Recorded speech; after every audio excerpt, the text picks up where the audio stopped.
साथियों, कई सारे किसान भाई ऐसे हैं जो अक्टूबर के महीने पर सरसों की बुआई नहीं कर पाए हैं और वह नवंबर के महीने में बुआई करने वाले हैं।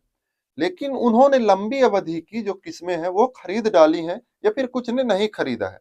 तो हम इस वीडियो में यह चर्चा करेंगे कि अगर आप नवंबर में सरसों की बुआई करना चाहते हैं, जैसे अब 2-3 दिन बचा है, अक्टूबर लास्ट है, नवंबर चालू होने वाला है। तो नवंबर में अगर सरसों की बुआई करना चाहते हैं तो आपको कौन सी प्रक्रिया अपनानी है जिससे आपको बेहतर उत्पादन देखने को मिले, रोग और बीमारियां कम लगे और आपका जो पौधा है वह भी बेहतर रूप से विकास करे और आपका जो पहले की बुआई हो गई है उसको भी टक्कर दे। आइए चर्चा करते हैं। अब सबसे पहले जो नवंबर में आप बुआई करने वाले हैं, तो सबसे पहले आपको ध्यान यह देना है कि आपको लंबी अवधि की किस्मों को थोड़ा सा दरकिनार करना है या फिर उनसे दूरी बनाए रखना है। मतलब लंबी अवधि की किस्में आप ना लगाएं तो बेहतर होगा। लेकिन हमारा मानना है कि जब आप नवंबर पर लगाएं तो कम अवधि की किस्में लगाएं। अब कम अवधि की किस्में कौन कौन सी हैं, यह भी एक समस्या है कि जानकारी होना जरूरी है। तो आपको डिस्क्रिप्शन पर लिंक देखने को मिल जाएगा, हमारे चैनल पर डला है। कम अवधि की हाइब्रिड किस्में भी आपको देखने को मिल जाएंगी, रिसर्च भी और जो गवर्नमेंट द्वारा रिलीज है उनको भी। तो आप जा करके प्लेलिस्ट पर देख सकते हैं। तो दोस्तों, इसके बाद हम चर्चा करने वाले हैं कि बीज का उपचार जरूर करें इस वर्ष।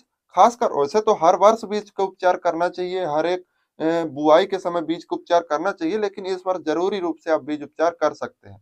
अब पूछते हैं क्या हाइब्रिड लाए हैं तब भी बीज उपचार करें?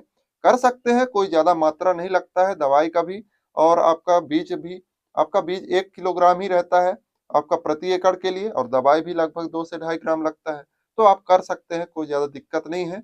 अब बात करते हैं खाद।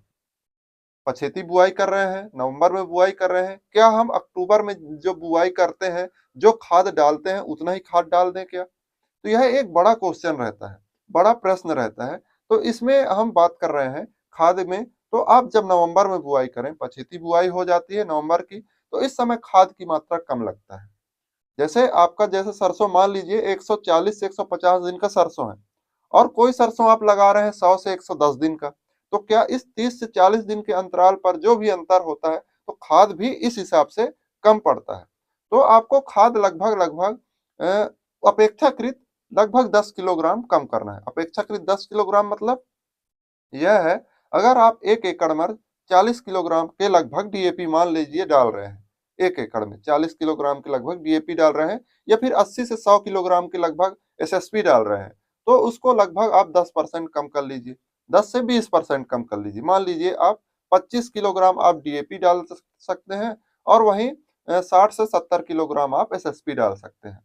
और अगर एसएसपी डाल रहे हैं तो सल्फर की मात्रा कम लगेगी। सल्फर की मात्रा आप भरपूर डालें जिससे आपकी क्वालिटी और सरसों पे तेल की मात्रा अधिक हो, जिससे आप जब बाजार पे जाएं तो आपका बाजार रेट भी अच्छा मिले। और इस प्रकार से आप खाद का प्रबंधन भी कर सकते हैं। खाद में मुख्य यही है कि आप अपेक्षाकृत जो लंबी अवधि की वैरायटियां हैं, जो समय से बुआई वाली किस्में हैं, तो अपेक्षाकृत आप कम खाद डालें।